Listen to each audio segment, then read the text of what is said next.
Então, drenagem agrícola, drenagem urbana. Drenagem urbana, toda a água que entra tem que sair no solo. Por exemplo, a área de uma agroindústria. Aquela chuva que entrou tem que sair para não alagar, né? Então, é isso que eu estou chamando de drenagem urbana. Na drenagem agrícola, uma parte da água da chuva fica armazenada no solo para as plantas, né? Então, eu não tiro toda a água, uma parte fica no solo para as plantas. Então, essa é a diferença que eu estou fazendo entre drenagem urbana e drenagem agrícola. O correto é a gente abordar o problema,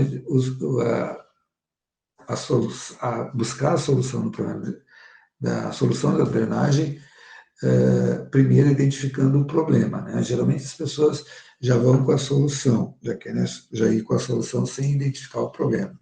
E aí aqui eu estou trazendo 3 problemas de drenagem: a drenagem superficial, a drenagem interna e a drenagem subterrânea. A drenagem superficial, ela ocorre quando a água empoça no solo, né, e não tem declividade suficiente para escoar. Então, a solução é aplainar o solo e dar uma declividade para a água escoar para a parte mais baixa. Solos argilosos suportam a inclinação de 2%. Os demais solos, a inclinação deve ser menor para não erodir o solo. Drenagem interna. O que é a drenagem interna? A drenagem interna, o solo é muito argiloso e a água não penetra no solo. Então, então a solução é a gente rasgar o solo com o subsolador, rasgar profundamente o solo para a água penetrar, e uma outra solução é o dreno topeira ou dreno de topo, que é tipo uma ogiva que fica preso na tomada de força do trator e ele é cravado no solo e aí ele vem rasgando o solo por dentro, né? E naquela ogiva ela vai fazendo um canal no solo e a água vai entrar pela parte de cima. Depois de uma foto fica mais fácil de explicar. Então ele é mais difícil de executar porque o tratorista não enxerga como é que está lá no interior do solo, né? Então a umidade do solo tem que ser uma umidade ideal para fazer esse selamento ao redor do dreno. Então ele é pouco utilizado por isso. Drenagem subterrânea. O que é drenagem subterrânea? Quando é que ocorre a drenagem subterrânea? A drenagem subterrânea ocorre quando o lençol freático está muito alto, está na zona das raízes, né?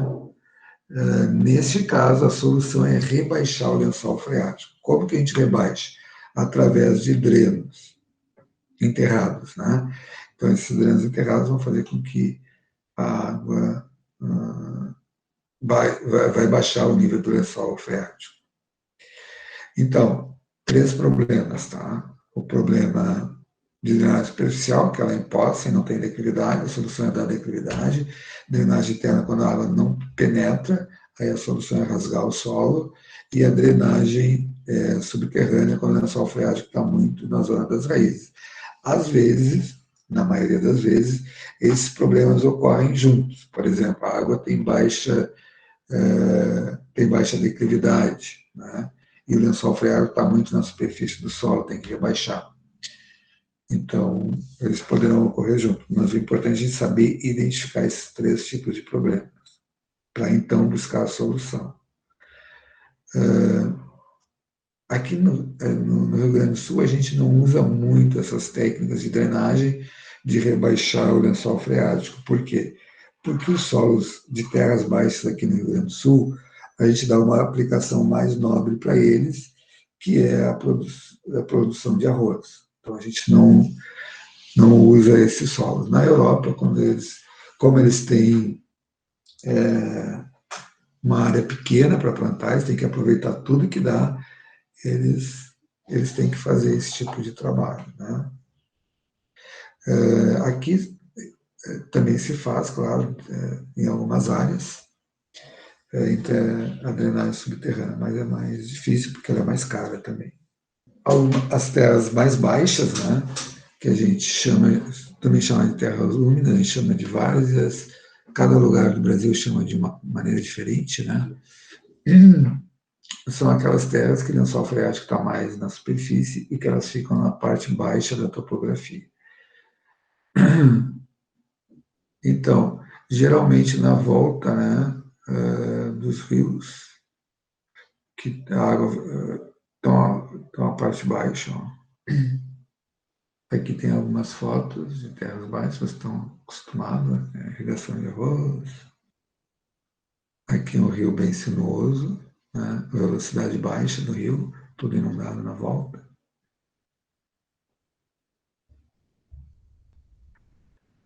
Quando a água permanece estagnada, sobre o material depositado por longos períodos, formam-se os solos hidromórficos orgânicos. Então, esses solos aqui eles ficam com uma coloração escura, né? É um solo fino, pela oxidação, ele vai ficando mais. Aqui um dreno, né? Interessante que esse dreno aqui, ele está, pelo tipo de solo, ele consegue ter estabilidade, ó. Um dreno praticamente retangular.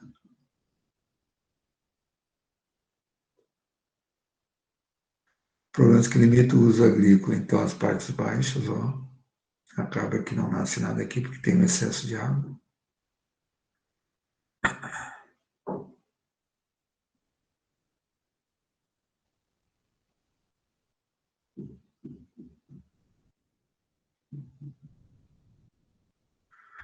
Aqui a deposição que vai se formando na volta do rio, ó, com a elevação da água.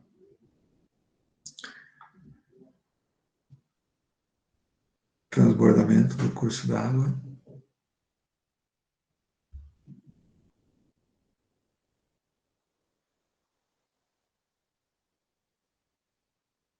Componente na drenagem subterrânea, drenos primários ou laterais, drenos coletores e dreno principal.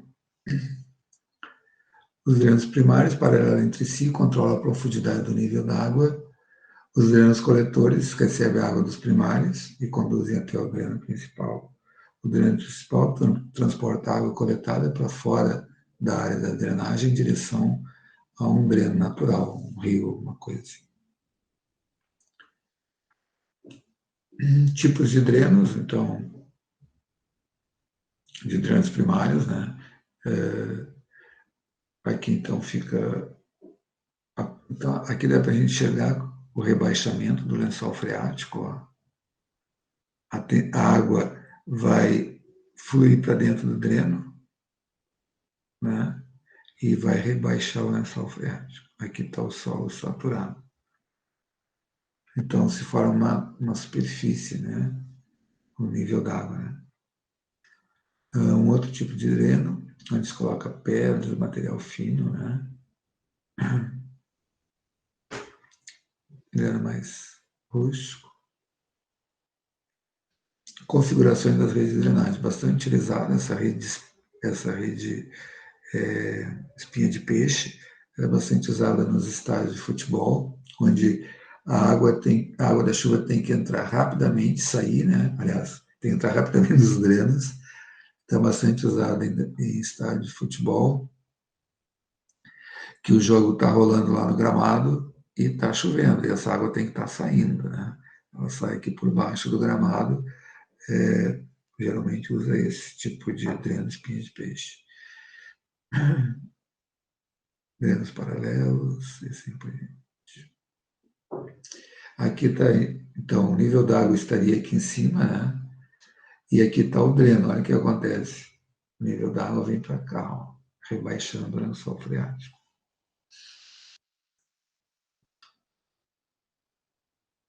Tipos de drenos. Canais abertos é um dreno.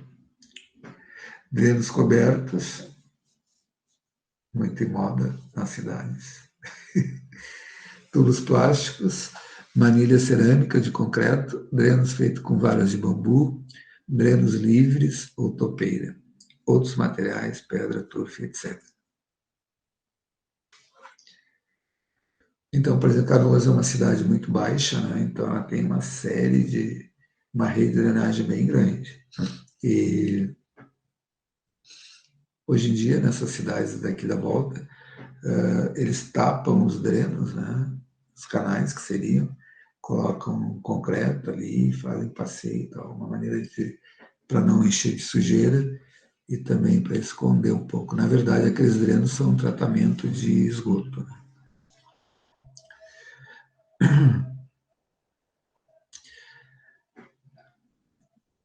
Essa aqui é uma máquina que não tem no Brasil, ela vai ter uma parecida, né? Ela vai cavando aqui e geralmente ela já vai enterrando o dreno.